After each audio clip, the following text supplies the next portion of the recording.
আসসালামু আলাইকুম রহমতুল্লাহি ওয়া বারাকাতুহু।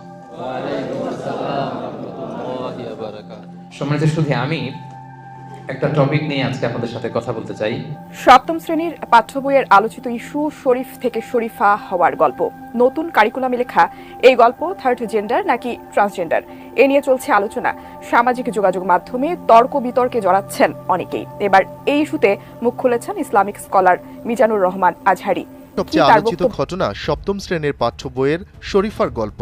এই ইস্যুতে এবার মুখ খুললেন ইসলামিক বক্তা মিজানুর রহমান আজহারি। বুধবার রাতে এ বিষয়ে সামাজিক যোগাযোগ মাধ্যম এক্সে টুইট করেন আলোচিত এই বক্তা। দর্শক শ্রোতা, আসসালামু আলাইকুম। বাংলাদেশে আলোচিত খবর হচ্ছে এখন শরীফ থেকে শরীফা। সেই 7 ক্লাসে যে লেখাটি হয়েছে শরীফ থেকে শরীফা, আর সেই বই চিরাকে কেন্দ্র করে সারা বাংলাদেশ সহ অবশেষে মুখ খুললেন মিজানুর রহমান আজহারি। দর্শক শ্রোতা, সেই মিজানুর রহমান আজহারি এক্স টুইটারে একটি বিবৃতি দিয়ে সারা বাংলাদেশে আবারও তোলপাড় সৃষ্টি করে দিয়েছেন। সুপ্রিয় দর্শক, সেই মিজানুর রহমান আজহারির বক্তব্যটি রয়েছে আজকের এই ভিডিওতে। মিজানুর রহমান আজহারি হুজুর কি বলেছেন সম্পূর্ণ তথ্যগুলো জানতে অবশ্যই না টেনে পুরো ভিডিওটি দেখুন। দর্শক শ্রোতা, আমরা সেই ভিডিওতে চলে যাব। সেই ভিডিওতে যাওয়ার আগে সবার প্রতি ছোট্ট একটি রিকোয়েস্ট থাকবে, আপনি যদি আমাদের এই চ্যানেলে নতুন ভিউয়ার্স হয়ে থাকেন, দয়া করে প্রতিদিন সবার আগে আপডেট নিউজগুলো পেতে আমাদের এই চ্যানেলটি সাবস্ক্রাইব করে রাখুন ও কষ্ট করে ভিডিওটি একটু শেয়ার করে দিন। একটি লাইক দিয়ে দেখতে থাকুন সম্পূর্ণ ভিডিওটি। মানে দেশের সবচেয়ে আলোচিত ঘটনা সপ্তম শ্রেণীর পাঠ্য বইয়ের শরীফার গল্প।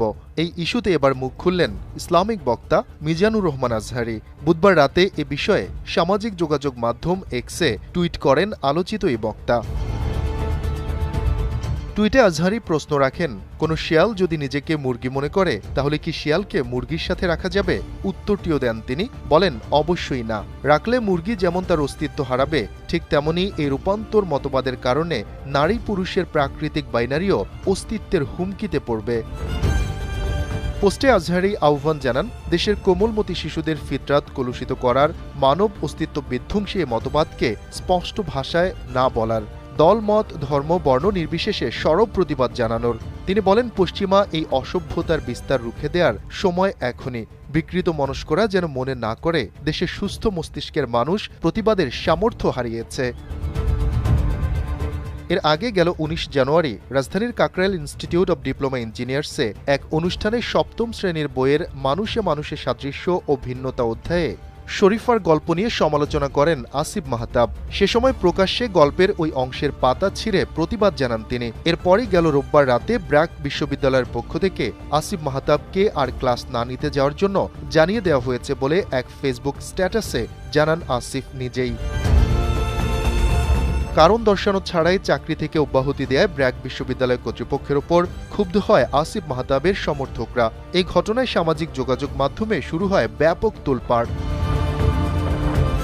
এ বিষয়ে একটি বিবৃতি দেয় বিশ্ববিদ্যালয়টি, জানায় আসিফ মাহতাব উৎস ব্র্যাক ইউনিভার্সিটিতে খণ্ডকালীন শিক্ষক হিসেবে কাজ করেছেন। বর্তমানে তার সঙ্গে ব্র্যাক ইউনিভার্সিটির কোনো চুক্তি নেই। ব্র্যাক ইউনিভার্সিটি তার কর্মী এবং তাদের চুক্তির গোপনীয়তা বজায় রাখতে প্রতিশ্রুতিবদ্ধ।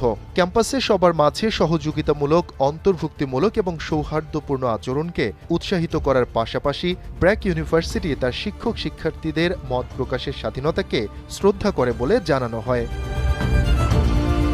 পাঠ্য বই ছিঁড়ে আলোচনায় আসা খণ্ডকালীন শিক্ষক আসিফ মাহতাবকে পুনর্বহালের দাবিতে আন্দোলনের নামে ব্র্যাক বিশ্ববিদ্যালয়ের একদল শিক্ষার্থী গেল মঙ্গলবার তারা ঢাকার মেরুল বাড্ডায় বিশ্ববিদ্যালয়ের নতুন ক্যাম্পাসের অডিটোরিয়ামের সামনে বিক্ষোভ করেন।